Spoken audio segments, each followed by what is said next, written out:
Emily adjusted her scarf as the crisp autumn wind swept through the small town of Willow Creek, a quiet and unassuming place nestled in the heart of the American Midwest. She had only recently moved here, seeking a fresh start after the chaos of city life. The town, with its charming streets, friendly neighbors, and sprawling fields, seemed like the perfect place to find peace. But as Emily would soon discover, Willow Creek held secrets that ran deeper than its picturesque surface. Walking beside her was Cooper, her loyal golden retriever, who had been her constant companion through thick and thin.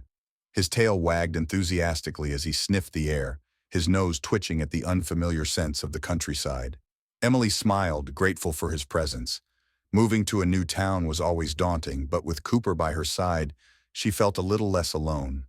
The two of them had made it a habit to explore the town and its surroundings every afternoon. Emily loved the way the golden sunlight bathed the fields, the way the leaves crunched underfoot, and the way the distant horizon seemed to stretch endlessly. It was a stark contrast to the towering skyscrapers and crowded streets she had left behind. Here, she could breathe. On this particular day, their walk took them farther than usual. They followed a narrow dirt path that wound its way through a grove of trees, the branches above forming a canopy of red and gold. Cooper trotted ahead, his ears perked up, as if he sensed something interesting up ahead. Emily followed, her boots kicking up small clouds of dust as she walked. Eventually, the trees parted, and Emily found herself standing at the edge of a large, overgrown field. In the distance, she could see the outline of a dilapidated farmhouse, its roof sagging and its windows dark. A rusted metal gate hanging on one hinge marked the entrance to the property. The sight of the old farm sent a shiver down her spine, though she couldn't quite explain why. "Cooper, come back here," she called, but the dog had already bounded ahead, his nose to the ground as he sniffed his way toward the gate. Emily hesitated for a moment before following him. As she approached, she noticed a faded wooden sign nailed to one of the fence posts. The words "Carter Farm" were barely legible, the paint chipped and weathered by time. Emily had heard the name before. During her first week in Willow Creek, she had overheard some of the locals talking about the Carter Farm while she was at the diner. The conversation had been hushed, almost as if they were afraid someone might overhear. From what she could gather, the farm had been abandoned for decades, ever since the Carter family had disappeared under mysterious circumstances. No one seemed to know exactly what had happened, but the story had taken on a life of its own over the years, growing into a local legend. Some said the Carters had been victims of foul play, while others believed they had simply packed up and left in the middle of the night. There were even those who claimed the farm was cursed, that strange things happened to anyone who dared to set foot on the property. Emily had dismissed the stories as small-town gossip, the kind of thing people made up to entertain themselves. But now, standing in front of the gate, she couldn't help but feel a sense of unease.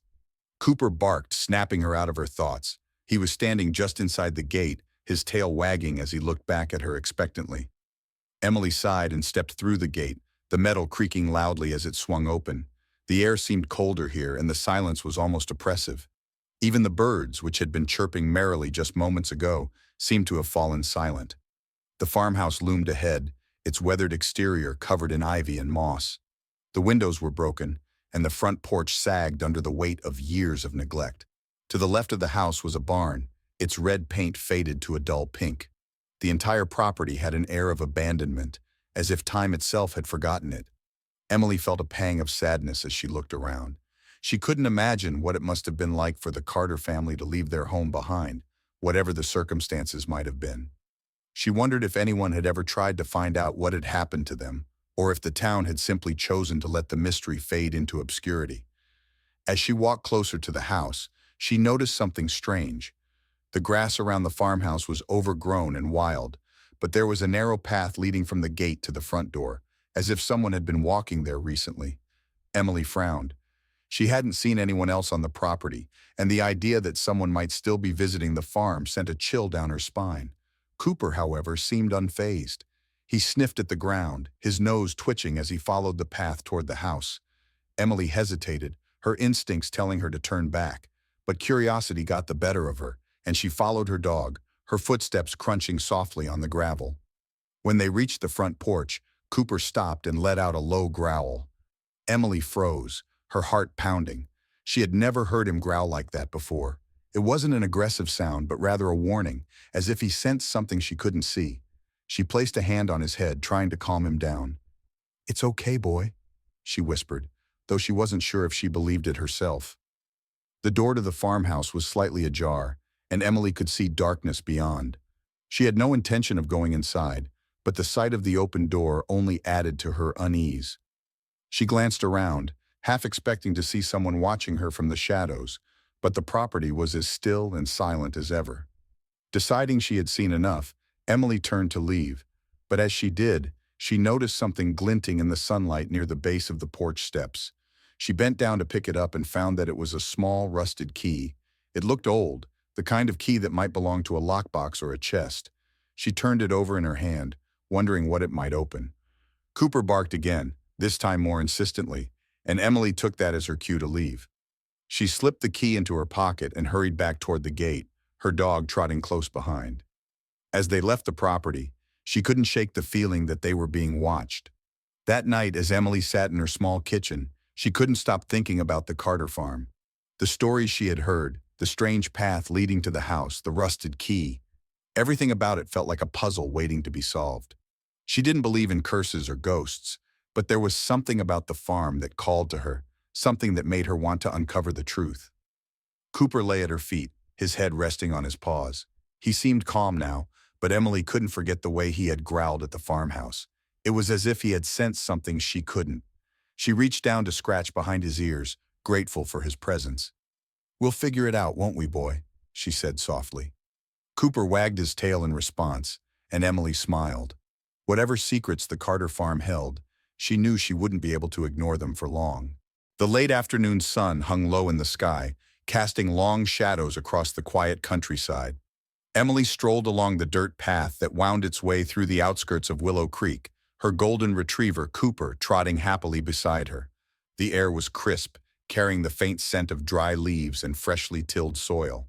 It was the kind of peaceful day that Emily had come to cherish since moving to the small town. But as they walked, the tranquility of the moment was about to be shattered. Cooper suddenly stopped in his tracks, his ears perking up as he sniffed the air. Emily, lost in her thoughts, nearly tripped over him. "What is it, boy?" she asked, looking down at him. His body was tense, his tail stiff, and his nose pointed towards something in the distance. Before she could say another word, Cooper let out a sharp bark and bolted forward, his leash slipping from her hand. "Cooper!" Emily called, her voice tinged with both annoyance and concern. She jogged after him, her boots crunching against the gravel path. Cooper was usually well-behaved, but something had clearly caught his attention. He raced ahead, his golden fur gleaming in the fading sunlight, and stopped abruptly in front of a rusted metal gate. Emily slowed as she approached, her breath catching in her throat. The gate was old and crooked, barely hanging onto its hinges. Beyond it lay the Carter farm, the infamous property she had heard so much about. The farmhouse loomed in the distance, its silhouette dark and foreboding against the orange sky. The sight of it sent a shiver down her spine. Cooper barked again, his tail wagging furiously as he pawed at the ground near the gate. Emily hesitated, her heart pounding. She had no intention of exploring the farm, not after all the stories she had heard. The locals spoke of it in hushed tones, warning of curses and strange occurrences. Some claimed to have seen lights flickering in the windows at night, while others swore they had heard whispers coming from the barn. It was the kind of place that people avoided, and for good reason. But Cooper seemed determined. He barked again, louder this time, and looked back at her as if urging her to follow. Emily sighed, her curiosity battling with her better judgment. "What's gotten into you?" she muttered, stepping closer to the gate. The metal creaked loudly as she pushed it open, the sound echoing in the stillness of the evening. The air seemed colder as she stepped onto the property, and the silence was almost deafening. Even the birds, which had been chirping merrily just moments ago, had gone quiet. Emily tightened her grip on Cooper's leash, her eyes scanning the overgrown field that stretched out before her. The grass was tall and wild, swaying gently in the breeze. In the distance, the farmhouse stood like a sentinel, its windows dark and empty. Cooper tugged at the leash, pulling her toward the house. Emily followed reluctantly, her boots sinking into the soft earth with each step. The closer they got, the more uneasy she felt. There was something about the farm that felt wrong. It wasn't just the decay or the abandonment, it was something deeper, something she couldn't quite put into words. As they approached the farmhouse, Emily noticed the details she hadn't seen from the road. The paint on the walls had long since peeled away, revealing the weathered wood beneath. The roof sagged in places, and the front porch was littered with debris. A broken rocking chair sat in one corner, its seat covered in moss. The entire place looked as though it had been frozen in time, left to rot and crumble under the weight of its own history. Cooper stopped at the base of the porch steps, his nose twitching as he sniffed the air. He let out a low growl, the sound rumbling deep in his chest. Emily froze, her pulse quickening. "What is it, boy?" she whispered, her voice barely audible. She scanned the area, her eyes darting from the broken windows to the shadows that seemed to stretch and shift in the fading light. But there was nothing there, at least nothing she could see. Despite her fear, Emily felt a strange pull toward the house. It was as if the farm itself was calling to her, beckoning her to step inside and uncover its secrets. She shook her head, trying to push the thought away. It was ridiculous. The stories were just that, stories. There was no such thing as curses or haunted houses. And yet, she couldn't bring herself to turn back. Taking a deep breath, Emily climbed the creaking steps to the porch. The wood groaned under her weight, and she half expected it to give way beneath her. Cooper followed close behind, his growl fading into a soft whine. He seemed nervous, his usual confidence replaced by a cautious wariness. The front door was slightly ajar, and Emily could see darkness beyond. She hesitated, her hand hovering over the doorknob. Every instinct told her to leave, to turn around and forget she had ever come here. But her curiosity was stronger. She pushed the door open, the hinges squealing in protest. The air inside was stale, heavy with the scent of dust and decay. The floorboards creaked as she stepped inside, her eyes adjusting to the dim light. The interior of the house was just as dilapidated as the exterior. Cobwebs hung from the ceiling, and the furniture was covered in a thick layer of dust. A broken chandelier dangled precariously from above, its crystals catching the faint light that filtered through the cracked windows. Cooper sniffed at the floor, his tail wagging slightly as he explored the room.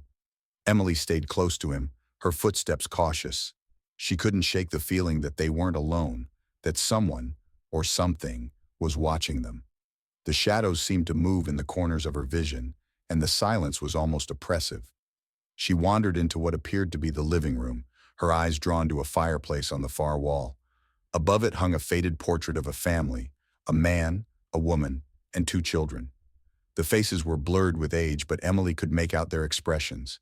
They looked happy, content. It was hard to believe that this was the same family that had vanished without a trace. Cooper barked suddenly, startling her. He was standing near a doorway that led to another room, his nose pressed to the floor. Emily hesitated, her heart racing. "What is it, boy?" she asked, her voice trembling. She took a step closer, peering into the darkness beyond the doorway. The sound of a door slamming shut made her jump, and she spun around, her breath catching in her throat. The front door was closed, though she was certain she had left it open. Panic surged through her, and she grabbed Cooper's leash, pulling him toward the exit. "We're leaving," she said, her voice firm. As they stepped back onto the porch, Emily felt a wave of relief wash over her. The air outside was cool and fresh, a stark contrast to the stifling atmosphere inside the house. She didn't look back as she hurried down the steps and across the field, Cooper trotting beside her. When they reached the gate, Emily paused to catch her breath. She glanced back at the farmhouse, its dark windows staring back at her like empty eyes. She couldn't explain what had just happened, but one thing was certain. There was something about the Carter farm that wasn't right. And despite her fear, she knew she would be back. Something was calling to her, and she couldn't ignore it. The sun had dipped lower in the sky, casting long, eerie shadows across the Carter farm as Emily and Cooper made their way toward the back of the property. The farmhouse loomed behind them, its broken windows and sagging roof a silent witness to their every move. Emily's heart was still racing from the strange feeling she'd had inside the house, but Cooper seemed undeterred. His nose was to the ground, his tail wagging with purpose as he led her farther away from the house and toward a structure she hadn't noticed before. It was a barn, tucked behind a cluster of overgrown trees and hidden from view unless you ventured deep into the property. The barn's red paint had faded to a dull, peeling pink, and the roof was missing several shingles. The large double doors at the front were slightly ajar, revealing only darkness within. Emily hesitated, her grip tightening on Cooper's leash. The barn looked as abandoned and foreboding as the house, but Cooper seemed insistent. He tugged at the leash, letting out a soft bark as if to say, "Come on, this way." All right," Emily muttered, following him, "but if this turns out to be a bad idea, I'm blaming you." As they approached the barn, the air grew colder, and the faint smell of damp wood and decay filled her nostrils. Emily pushed the doors open wider, the rusted hinges groaning in protest. The interior of the barn was dimly lit by the fading sunlight streaming through cracks in the walls. Dust motes floated in the air, and the floor was littered with old hay and broken tools. It was clear that no one had set foot in here for years. Cooper sniffed around, his nose leading him to the far corner of the barn. Emily followed, her boots crunching against the dirt floor. In the corner, partially hidden beneath a pile of rotting hay, was a large wooden chest. The chest was old and battered, its surface scarred with scratches and water stains. A heavy, rusted padlock secured the lid. Emily crouched down, brushing away the hay and dirt that covered the chest. Her fingers traced the edges of the padlock, which was so corroded that it looked like it might crumble at any moment. "What do you think, Cooper?" she asked, glancing at the dog. He wagged his tail and barked, as if urging her to open it. She stood and looked around the barn, searching for something she could use to break the lock. Near the wall, she spotted a rusted crowbar leaning against a stack of old crates. It wasn't ideal, but it would have to do. Grabbing the crowbar, she returned to the chest and wedged the metal bar beneath the lock.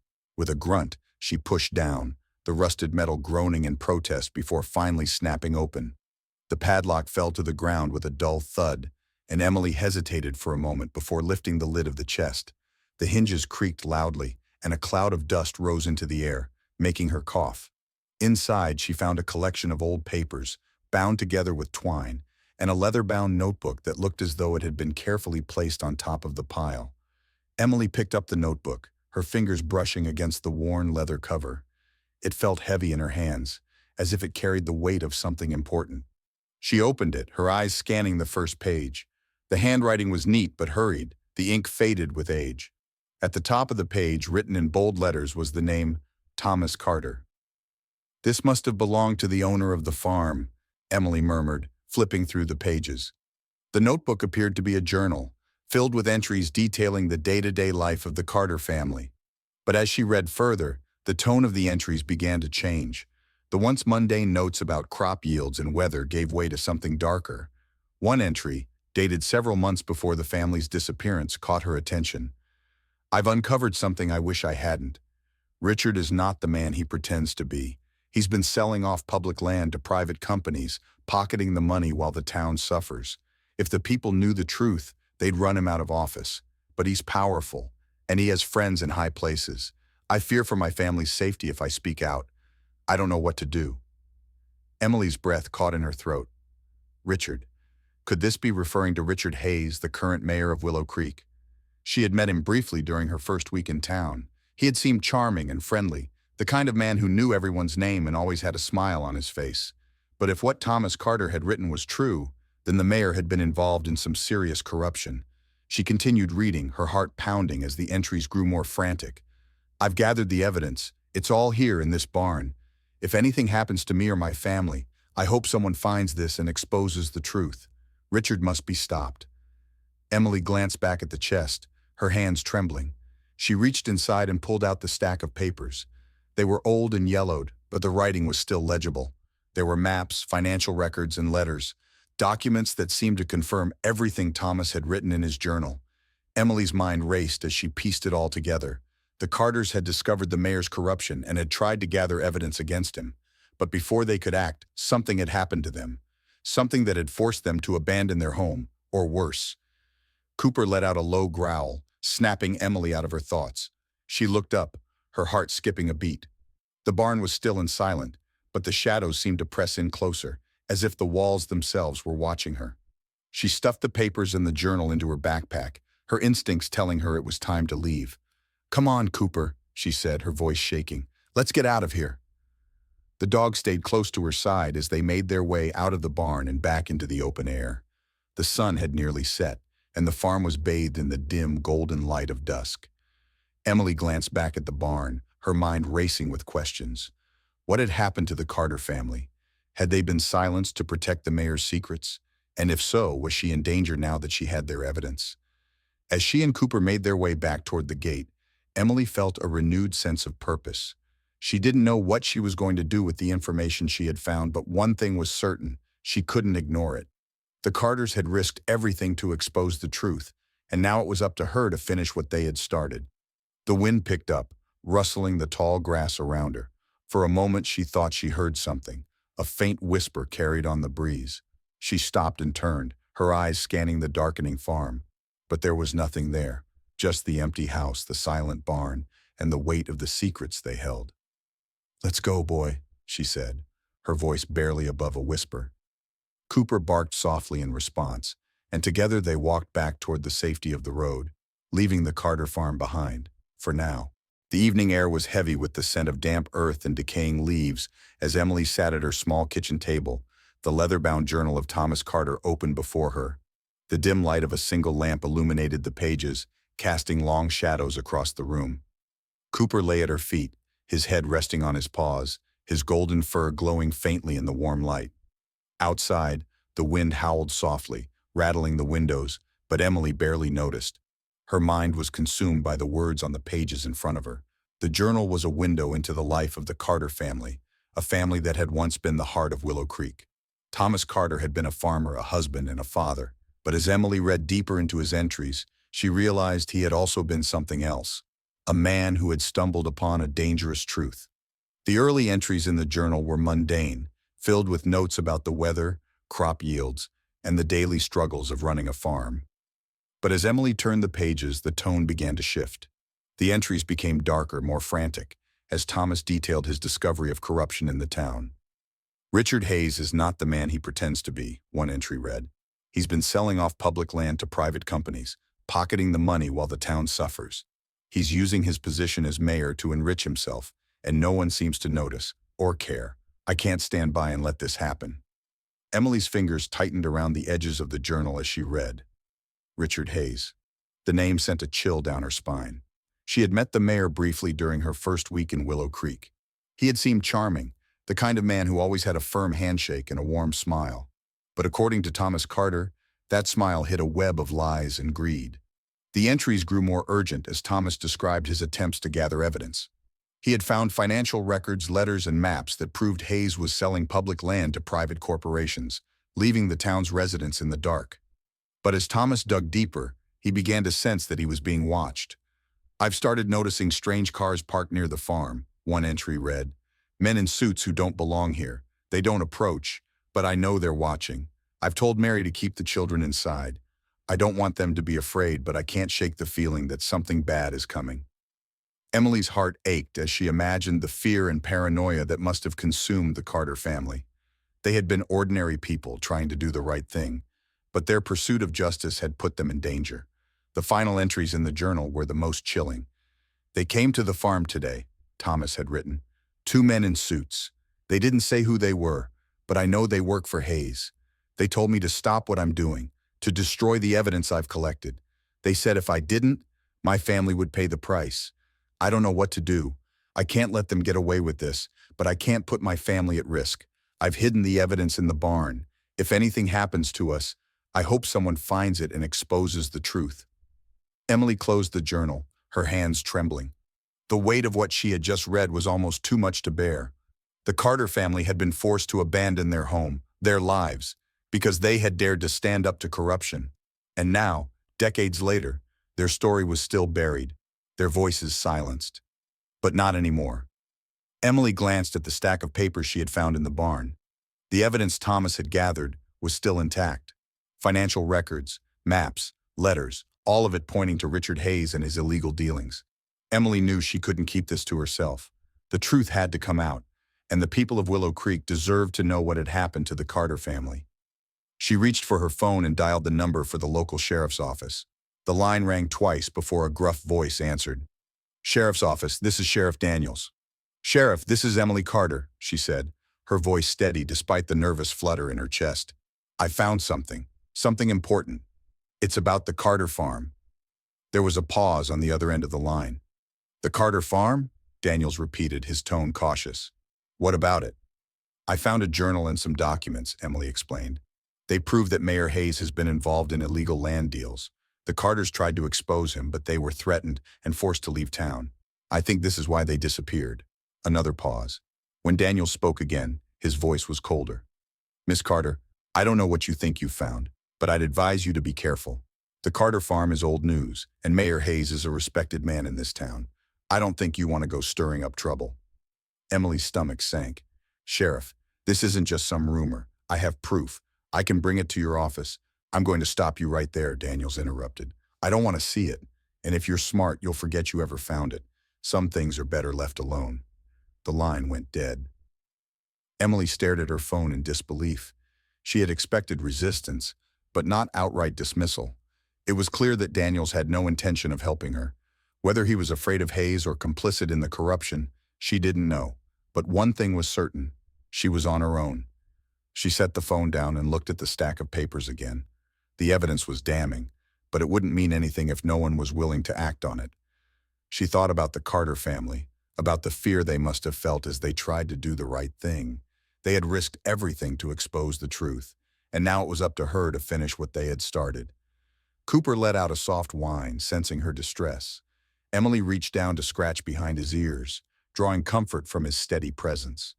It's okay, boy, she said softly. We'll figure this out. She spent the rest of the evening poring over the documents, trying to piece together the full scope of Hayes's corruption. The financial records showed payments from private corporations to accounts linked to Hayes, while the maps detailed the parcels of land that had been sold off. The letters were the most damning of all, written in Hayes's own hand and outlining his plans to profit from the deals. By the time Emily finally went to bed, her mind was racing with possibilities. She couldn't rely on the sheriff, but there had to be someone who would listen, someone who could help her bring Hayes to justice. As she drifted off to sleep, one thought lingered in her mind. The truth was out there, buried beneath years of lies and fear, and she was determined to uncover it, no matter the cost. The small church in the heart of Willow Creek was a place of quiet reverence, its wooden pews and stained glass windows a testament to the town's long history. Tonight, however, it was anything but quiet. The soft hum of voices filled the air as townsfolk gathered, their faces a mixture of curiosity and skepticism. Emily stood at the front of the room, her heart pounding as she looked out at the crowd.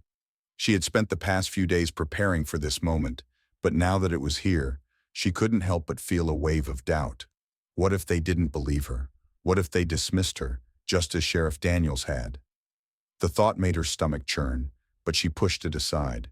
She had come too far to back down now. The truth needed to be told, and she was the only one who could tell it. Cooper sat at her feet, his golden fur gleaming in the soft light of the church. His presence was a comfort, a reminder that she wasn't entirely alone. Taking a deep breath, Emily stepped forward and raised her hands to quiet the room. "Thank you all for coming," she began, her voice steady despite the nervous flutter in her chest. "I know many of you are wondering why I called this meeting, and I promise I'll get straight to the point. What I'm about to share with you is something I believe every person in this town deserves to know." The murmurs in the crowd died down, and all eyes turned to her. Emily reached into her bag and pulled out the leather-bound journal of Thomas Carter, holding it up for everyone to see. "This," she said, "is the journal of Thomas Carter, the man who owned the Carter farm before it was abandoned. I found it along with a collection of documents, hidden in the barn on the property. What I discovered in these pages shocked me, and I think it will shock you too." A ripple of unease passed through the crowd. The Carter farm was a name that carried weight in Willow Creek, a name tied to mystery and tragedy. For decades, the story of the Carter family's disappearance had been little more than a ghost story, a cautionary tale whispered among neighbors. But now, Emily was about to bring it back into the light. She opened the journal to one of the marked pages and began to read aloud. "Richard Hayes is not the man he pretends to be. He's been selling off public land to private companies, pocketing the money while the town suffers. He's using his position as mayor to enrich himself, and no one seems to notice or care. I can't stand by and let this happen." A murmur of surprise swept through the room. Emily glanced up, her eyes scanning the faces of the townsfolk. Some looked confused, others skeptical, but a few were beginning to show signs of concern. This is just one of many entries, Emily continued. Thomas Carter discovered that Mayor Hayes was involved in illegal land deals, selling public property to private corporations and keeping the profits for himself. He gathered evidence, financial records, letters, maps, all of it proving Hayes's corruption. But when he tried to expose the truth, he and his family were threatened. She flipped to another page and read again. They came to the farm today, 2 men in suits. They didn't say who they were, but I know they work for Hayes. They told me to stop what I'm doing, to destroy the evidence I've collected. They said if I didn't, my family would pay the price. The room fell silent. Even the skeptics seemed to be listening now, their expressions shifting from doubt to unease. Emily could feel the weight of their attention, the growing realization that what she was saying might actually be true. I know this is hard to believe, she said, her voice firm. But I have the evidence to back it up. The documents Thomas Carter hid in his barn are still intact. They show payments from private corporations to accounts linked to Mayor Hayes. They detail the parcels of land that were sold off, land that belonged to this town. And the letters, she held up one of the papers, are written in Hayes's own hand, outlining his plans to profit from these deals. A man in the back of the room stood up, his arms crossed over his chest. How do we know this isn't just some story you're making up? He demanded. Mayor Hayes has been good to this town. He's done more for us than anyone else. Why should we believe you? Emily met his gaze, her jaw tightening. I understand your skepticism, she said, but this isn't about me. It's about the truth. If you don't believe me, then look at the evidence for yourself. I brought copies of the documents. You can see them with your own eyes. She gestured to a table at the side of the room, where she had laid out the papers for anyone who wanted to examine them. A few people began to move toward the table, their curiosity outweighing their doubt. Others remained seated, their expressions guarded. Let me ask you this, Emily said, her voice rising. If Mayor Hayes is as honest and trustworthy as you believe, then why did the Carter family disappear? Why did they leave behind their home, their farm, everything they had? Do you really think they just walked away without a reason? The man in the back didn't respond, but his frown deepened. Emily pressed on. Thomas Carter was trying to protect his family. He knew the risks of standing up to someone as powerful as Hayes, but he did it anyway because he believed in doing what was right. And now, decades later, we have the chance to finish what he started. We have the chance to expose the truth and hold Hayes accountable for what he's done. A woman near the front of the room raised her hand. If what you're saying is true, she said, her voice trembling, then what do we do? How do we stop him? Emily hesitated. She hadn't thought that far ahead. Her focus had been on getting the truth out, on making people see what had been hidden for so long. But now that the moment was here, she realized she didn't have all the answers. We start by coming together, she said finally, by refusing to let fear or doubt keep us silent. The Carter family tried to stand up to Hayes, and they paid the price for it. But if we stand together, if we demand accountability, then maybe we can make a difference. The room was quiet for a long moment. Then slowly people began to nod. The woman who had spoken earlier stood up, followed by a man in the second row. One by one, others joined them, their faces resolute. Emily felt a surge of hope. For the first time since she had found the journal, she felt like she wasn't alone. The people of Willow Creek were beginning to see the truth, and together they might just have the strength to fight back. As the meeting came to an end, Emily packed up her things, her heart lighter than it had been in days. Cooper wagged his tail, sensing her relief. The road ahead would be difficult, but for the first time she felt like they had a chance. The truth was out, and there was no turning back. The air in the church was thick with tension as the townsfolk murmured among themselves, their voices a mixture of disbelief, anger, and confusion. Emily stood at the front of the room, her heart still racing from the emotional weight of reading Thomas Carter's journal aloud. She had seen the shift in the crowd, how their skepticism had turned to unease and then to anger as the truth about Mayor Richard Hayes began to sink in. But just as she was about to wrap up the meeting, the heavy wooden doors of the church creaked open. The sound silenced the room instantly. All heads turned toward the entrance, and there, standing in the doorway, was Mayor Richard Hayes himself. He was impeccably dressed, as always, in a tailored navy suit and polished shoes. His salt and pepper hair was neatly combed, and his face wore the same confident, easygoing smile that had charmed the town for years. But there was something in his eyes, something sharp and calculating, that made Emily's stomach twist. He wasn't here to listen. He was here to fight. "Good evening, everyone," Hayes said, his voice smooth and commanding as he stepped into the room. "I couldn't help but hear that there's been some interesting accusations made about me tonight." The crowd parted as he walked down the aisle, his presence magnetic yet unnerving. Emily felt her pulse quicken as he approached the front of the room, his gaze locking onto hers. Cooper, who had been lying quietly at her feet, suddenly stood up, his ears perked and his body tense. "Miss Carter," Hayes said, his tone polite but laced with condescension. "I must say, I'm disappointed. I've always welcomed newcomers to Willow Creek with open arms, but it seems you've misunderstood how things work around here." Emily straightened her back, refusing to be intimidated. "I haven't misunderstood anything, Mayor Hayes. I've uncovered the truth about what you've been doing, about the land deals, the bribes, and the threats you made to the Carter family." A ripple of murmurs spread through the crowd, but Hayes raised a hand to silence them. Now," he said, his smile never faltering. "Let's not jump to conclusions. Miss Carter, I don't know what you think you've found, but I can assure you, it's all a misunderstanding. The Carter family's disappearance was a tragedy, yes, but it has nothing to do with me. And as for these so-called documents you've been waving around, well, anyone can forge a few papers to make someone look bad." Emily's hands clenched into fists. "These aren't forgeries, they're real, and you know it. Thomas Carter wrote about you in his journal. He described how you threatened him and his family, how you forced them to leave town to protect themselves." Hayes's smile faltered for the briefest moment, but he quickly recovered. "A journal? Really? That's your evidence? The ramblings of a man who's been gone for decades? I'm sorry, but that's hardly credible." Before Emily could respond, Cooper let out a low growl. The sound cut through the tension in the room like a knife, drawing everyone's attention. Hayes glanced down at the dog, his expression shifting from amusement to irritation. "Control your dog, Miss Carter," he said sharply. "This is hardly the place for—" But before he could finish, Cooper lunged forward, barking furiously. The sudden movement startled everyone, and Hayes took a step back, his confident demeanor cracking.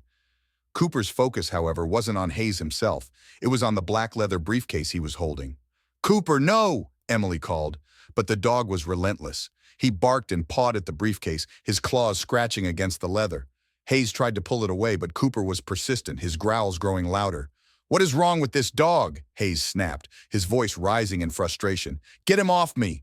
But Emily's eyes were fixed on the briefcase. Cooper wasn't acting out of aggression. He was trying to tell her something. Her instincts kicked in, and before she could second-guess herself, she stepped forward and grabbed the briefcase. "Hey!" Hayes shouted, his face turning red. "You have no right!" Emily ignored him and quickly unlatched the briefcase. The room fell silent as she opened it and began pulling out its contents. Inside were neatly organized folders, each labeled with dates and names. She flipped through them, her heart pounding as she realized what she was holding. "These are financial records," she said, her voice trembling with both shock and anger. "Payments from private corporations, deposits into offshore accounts, all under your name." The crowd erupted into gasps and whispers. Hayes's face turned pale, and for the first time his confident mask slipped. "That's private property," he shouted, his voice cracking. "You have no idea what you're looking at." Emily held up one of the documents, her voice rising above the noise. "This is a payment from a development company, $10,000 deposited into your account just days after you sold them a parcel of public land. And here's another one, $15,000 from a mining corporation. These aren't just coincidences, Mayor Hayes. This is proof of your corruption." The murmurs in the crowd grew louder, anger and betrayal replacing doubt. People began to stand, their faces filled with outrage. "Is this true?" someone shouted. "Have you been stealing from us?" Hayes raised his hands, trying to regain control. "Now hold on. This is all being taken out of context. These documents don't prove anything. They could have been planted." "Planted?" Emily interrupted, her voice cutting through his excuses. "By who? The Carter family? They've been gone for decades. Or maybe by me, a stranger who just moved to town. Face it, Hayes, the truth is out, and you can't talk your way out of this." Cooper barked again as if to emphasize her point. The crowd was no longer on Hayes's side. People were shouting now, demanding answers, their voices echoing off the church walls. Hayes looked around, his composure crumbling as he realized he was losing control. "This is ridiculous," he muttered, backing toward the door. "You're all being manipulated. I've done nothing but serve this town." "Serve yourself, you mean?" someone yelled, and the crowd erupted into cheers of agreement. Hayes turned and bolted for the door, but two men from the crowd stepped forward to block his path. "You're not going anywhere," one of them said, his voice firm. "Not until you answer for what you've done." Emily felt a surge of relief as she watched the townsfolk rally together. For the first time, she felt like the truth might actually prevail. She knelt down and scratched Cooper behind the ears, her voice soft. "Good boy," she whispered. "You knew, didn't you?" Cooper wagged his tail, his eyes bright with satisfaction. The night ended with the townsfolk agreeing to take the evidence to higher authorities. Hayes was escorted out of the church, his protests falling on deaf ears. Emily stood at the front of the room watching as the people of Willow Creek came together to demand justice. It wasn't over yet. There would be battles ahead and Hayes wouldn't go down without a fight. But for the first time, Emily felt hope. The truth was out and there was no turning back. The morning after the explosive meeting at the church, the town of Willow Creek was buzzing with activity. Word of Mayor Richard Hayes's corruption had spread like wildfire, and the once quiet streets were now filled with angry voices. Groups of townsfolk gathered in small clusters, their faces etched with betrayal and determination. For years they had trusted Hayes, believing him to be a leader who had their best interests at heart. Now that trust was shattered, replaced by a collective demand for justice. Emily stood on the steps of the church watching as more and more people arrived. Some carried signs hastily scrawled with phrases like "Justice for the Carters" and "No more lies." Others simply came to lend their voices to the growing movement. Cooper sat at her side, his tail wagging as if he could sense the energy in the air. "Do you think this will work?" a voice asked from behind her. Emily turned to see Mrs. Harper, the elderly woman who had spoken up during the meeting the night before. Her usually kind face was now set with a grim determination. "It has to," Emily replied. "The people are angry, and they're not going to let this go. If we stand together, Sheriff Daniels won't have a choice but to act." Mrs. Harper nodded, her lips pressed into a thin line. "It's about time someone stood up to that man. He's been getting away with too much for too long."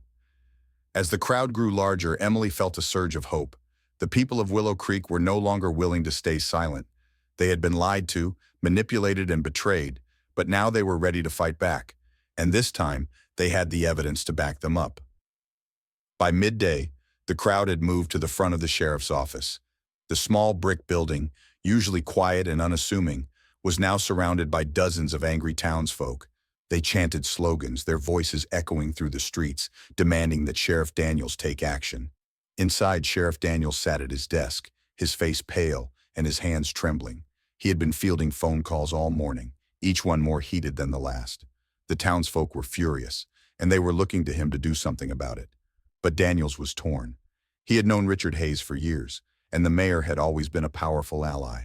Arresting him would be a dangerous move, one that could have serious consequences for his own career.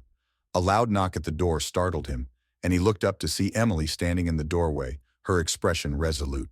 "Sheriff," she said, stepping inside, "you can't ignore this anymore. The people are demanding justice, and you have the evidence to act. It's time to do the right thing." Daniel sighed, running a hand through his thinning hair.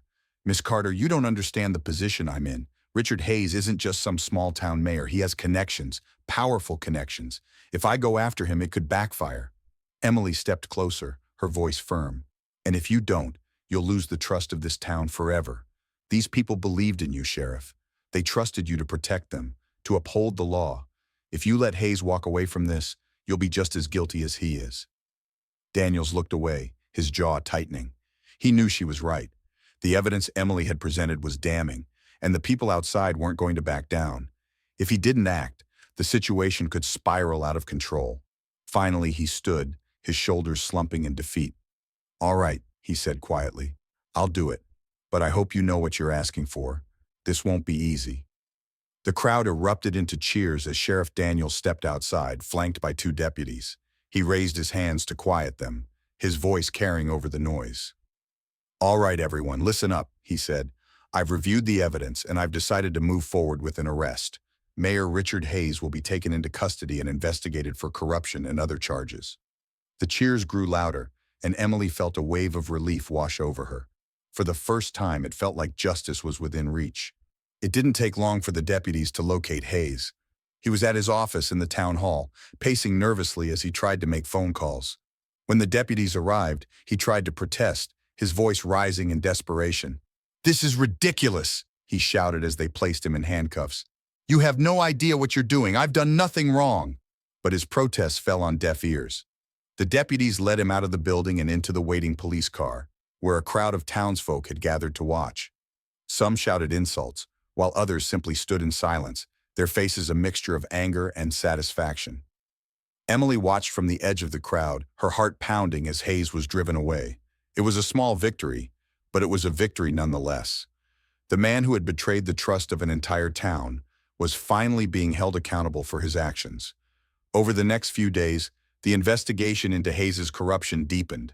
The documents Emily had uncovered were handed over to state authorities, who began to piece together the full extent of his crimes. It wasn't just the illegal land deals. There were also bribes, embezzlement, and even evidence of intimidation tactics used to silence those who tried to expose him. The revelation sent shockwaves through Willow Creek. People who had once supported Hayes now felt betrayed, their faith in him shattered.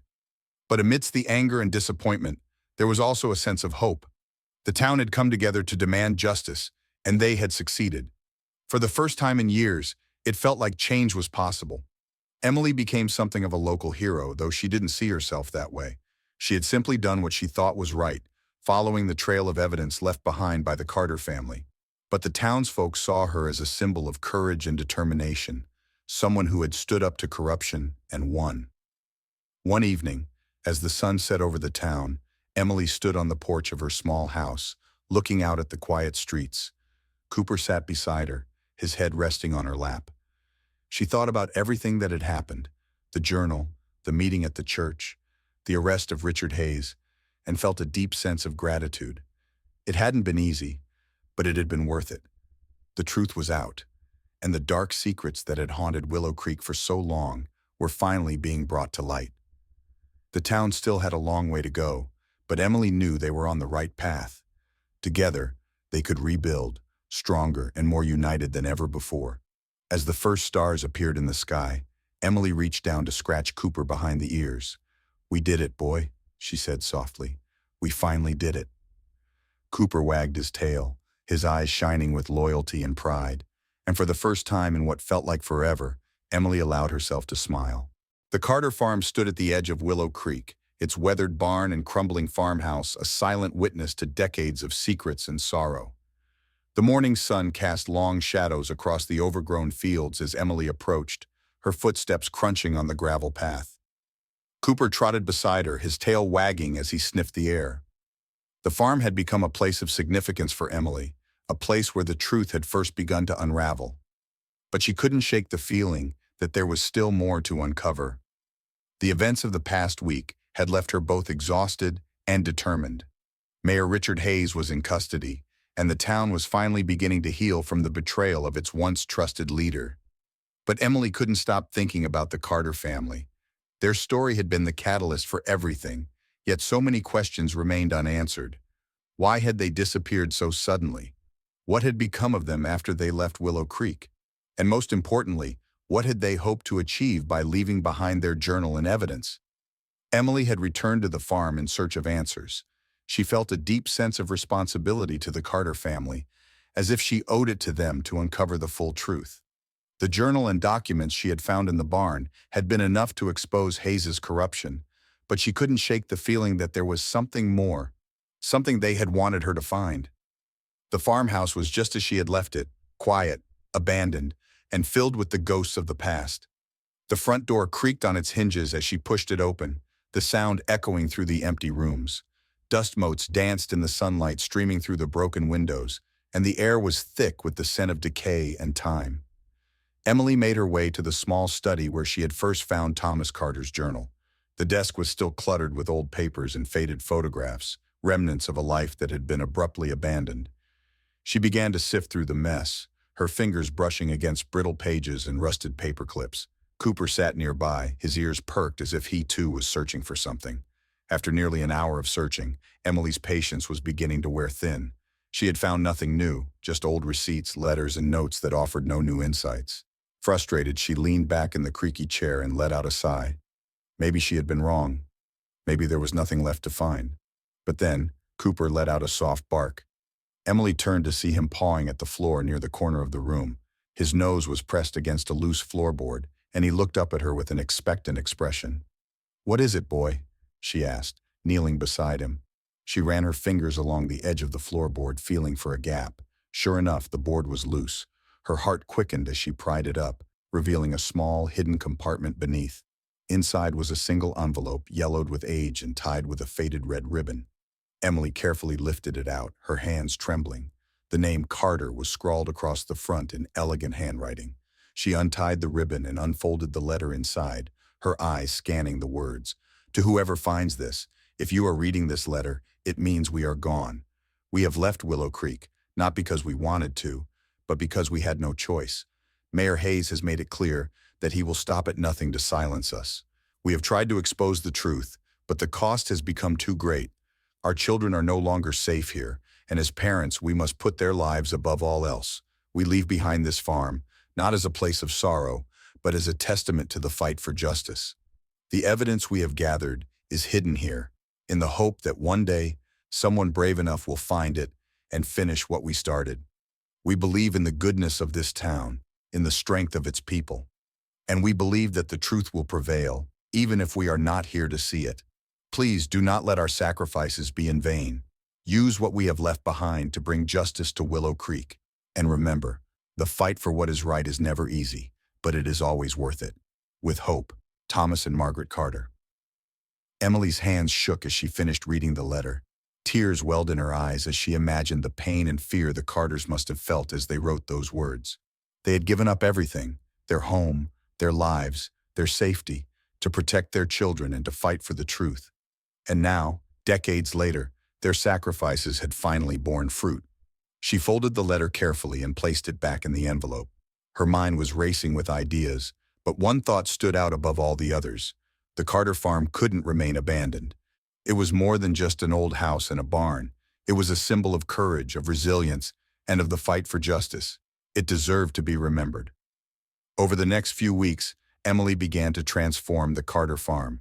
With the help of the townsfolk, she cleared away the overgrown weeds and repaired the crumbling structures. The barn, once a place of secrets, was cleaned and restored, its walls adorned with photographs and artifacts from the Carter family's life. The farmhouse became a small museum, filled with displays that told the story of the Carters and their fight against corruption. At the center of it all was the letter Emily had found, framed and placed in a position of honor. It served as a reminder of the sacrifices the Carters had made and the importance of standing up for what was right. The farm quickly became a gathering place for the community. School children came to learn about the town's history, while adults found inspiration in the Carters' story. The farm also became a symbol of hope, a place where people could come together to discuss issues and work toward a better future for Willow Creek. For Emily, the transformation of the Carter farm was deeply personal.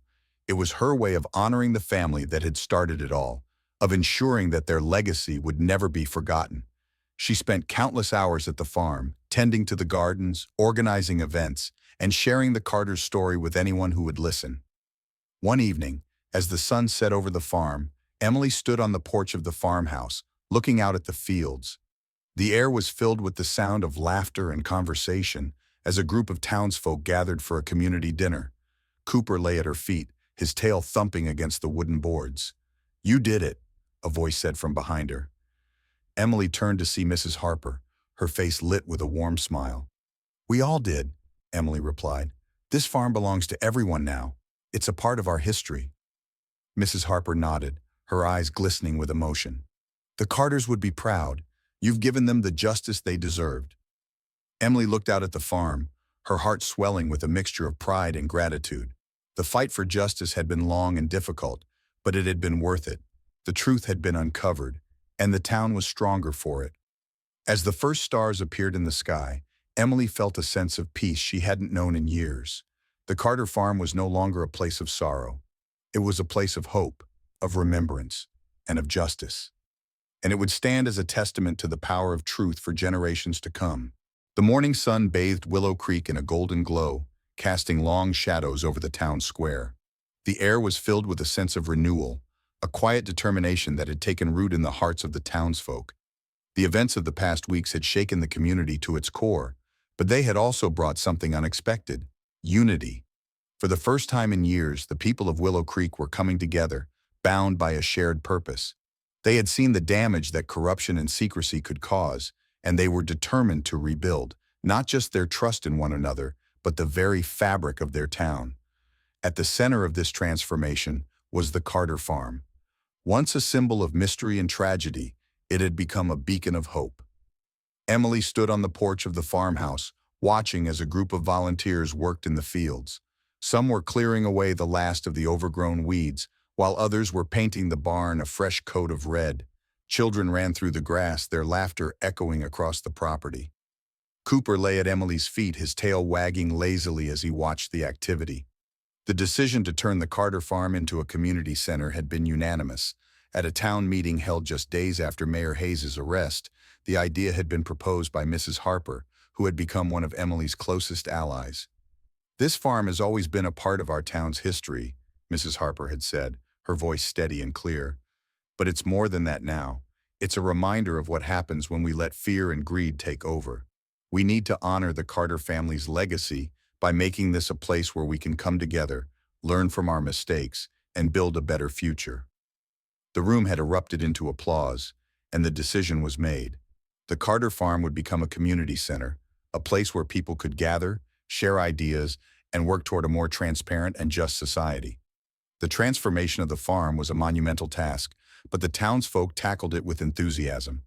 Every day, more people arrived to lend a hand. Carpenters repaired the farmhouse's sagging roof, while gardeners planted flowers and vegetables in the once neglected fields. Artists painted murals on the barn walls, depicting scenes from the town's history and the Carter family's fight for justice. Inside the farmhouse, volunteers worked to create a library and meeting space, filling the shelves with books on ethics, history, and community building. Emily threw herself into the project, her days filled with planning and organizing. She worked alongside the volunteers, her hands blistered from hammering nails and her clothes streaked with paint. But she didn't mind. For the first time in a long time, she felt like she was part of something bigger than herself. The farm was no longer just a place of sorrow and secrets. It was a place of hope and possibility. One afternoon, as Emily was helping to hang a sign above the barn door, she noticed a group of children gathered near the edge of the field. They were listening intently as Mrs. Harper told them the story of the Carter family. Emily smiled as she watched the children's faces light up with curiosity and wonder. The farm was already fulfilling its purpose, teaching the next generation about the importance of truth and justice. As the weeks went by, the Carter Community Center began to take shape. The farmhouse was transformed into a welcoming space, with cozy reading nooks, a large meeting room, and a kitchen where volunteers prepared meals for community events. The barn became a hub of activity, hosting workshops, art classes, and town meetings. The fields were turned into gardens and picnic areas where families could gather and enjoy the beauty of the countryside. The grand opening of the center was set for a sunny Saturday in late spring. The entire town turned out for the event, their faces filled with pride and excitement. Emily stood at the front of the crowd, her heart swelling as she looked out at the sea of familiar faces. She had never felt more connected to the people of Willow Creek. Mrs. Harper stepped up to the microphone, her voice carrying over the crowd. "Today, we celebrate not just the opening of the Carter Community Center, but the strength and resilience of our town. We've been through a lot, but we've come out stronger because we stood together. This center is a testament to what we can achieve when we work as one." The crowd erupted into cheers, and Emily felt tears prick her eyes. She thought of the Carter family, of the sacrifices they had made to protect their children and expose the truth. She hoped they could see what their legacy had inspired. After the speeches, the townsfolk explored the center, marveling at the transformation. Children ran through the gardens, their laughter filling the air, while adults gathered in the meeting room to discuss plans for future events. The atmosphere was one of joy and possibility, a stark contrast to the tension and fear that had gripped the town just weeks earlier. As the sun began to set, Emily found herself sitting on the porch of the farmhouse, watching the festivities. Cooper lay beside her, his head resting on her lap. She felt a deep sense of peace, knowing that the farm was finally fulfilling its purpose. Mrs. Harper joined her, a cup of lemonade in hand. "You've done something incredible here, Emily," she said, her voice warm with admiration. "The Carters would be so proud." Emily shook her head. "It wasn't just me. This was a group effort. The whole town came together to make this happen. Mrs. Harper smiled. That's true, but you were the one who started it. You found the journal, you uncovered the truth, and you gave us the courage to stand up for what's right. None of this would have happened without you. Emily looked out at the farm, her heart swelling with gratitude. I just hope we can keep this going, she said. The farm is a good start, but there's still so much work to do. We need to make sure the lessons we've learned don't get forgotten. Mrs. Harper nodded. And we will. This center is just the beginning. It's a place where we can come together, share ideas, and hold each other accountable. It's a reminder of what we're capable of when we work as one.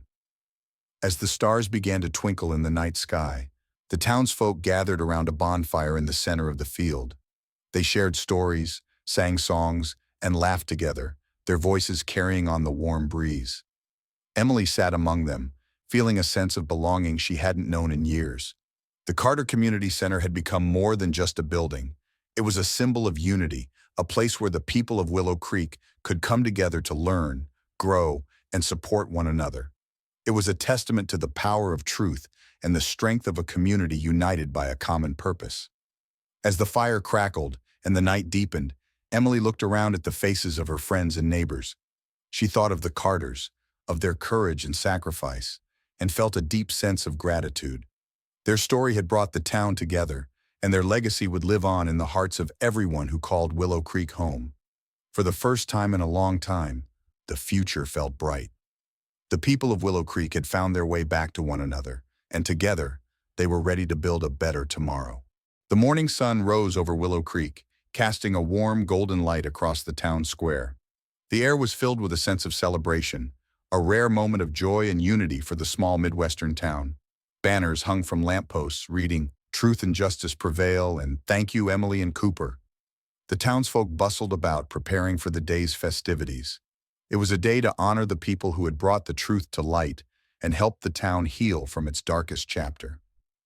Emily stood on the porch of the Carter Community Center, watching the preparations with a mixture of pride and humility. She had never been one for the spotlight, and the idea of being celebrated made her a little uncomfortable. But she understood why this day was important, not just for her, but for the entire town.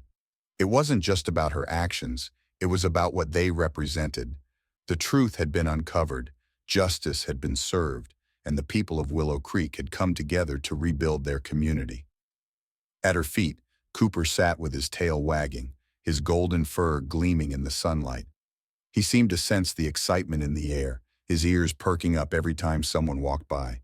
Emily reached down to scratch behind his ears, smiling as he leaned into her touch. "You ready for your big day, boy?" she asked softly. Cooper barked in response, his tail thumping against the wooden porch. The celebration began in the early afternoon with the entire town gathered in the square.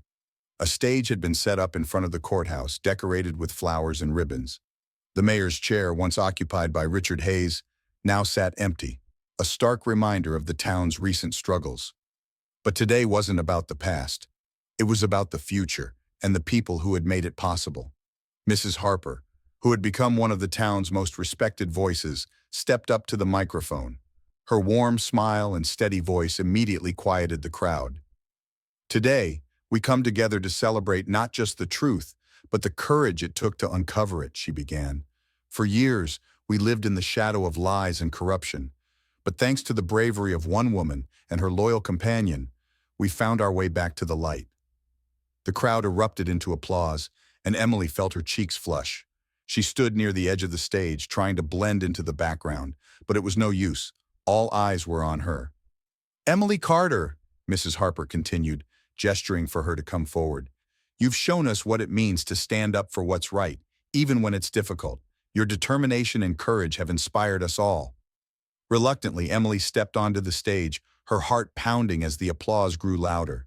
She smiled nervously, waving to the crowd as Mrs. Harper handed her a small plaque. It read, "In honor of Emily Carter, for your bravery and dedication to truth and justice." "Thank you," Emily said, her voice trembling slightly as she addressed the crowd. "This means so much to me, but I want to make one thing clear. I didn't do this alone. The truth was always there, waiting to be uncovered. I just happened to find it, and I couldn't have done it without all of you. Without your support, your courage, and your willingness to stand together. The crowd cheered again, but Emily wasn't finished. She glanced down at Cooper, who was sitting patiently at the edge of the stage, his tail wagging as if he knew he was about to be mentioned. "But there's someone else who deserves this recognition even more than I do," Emily said, her voice growing stronger. "Someone who was there every step of the way, who never gave up, and who reminded me what it means to be brave. Cooper." At the sound of his name, Cooper barked and bounded onto the stage, earning a wave of laughter and applause from the crowd. Emily knelt down beside him, wrapping her arms around his neck as he licked her face. "This dog," she said, her voice breaking with emotion, "is the real hero of Willow Creek. He's the one who found the evidence, who stood by me when things got tough, and who reminded me to keep going no matter what. Cooper is more than just a dog. He's a symbol of loyalty, courage, and the power of doing what's right." The crowd erupted into cheers, chanting Cooper's name as he wagged his tail furiously.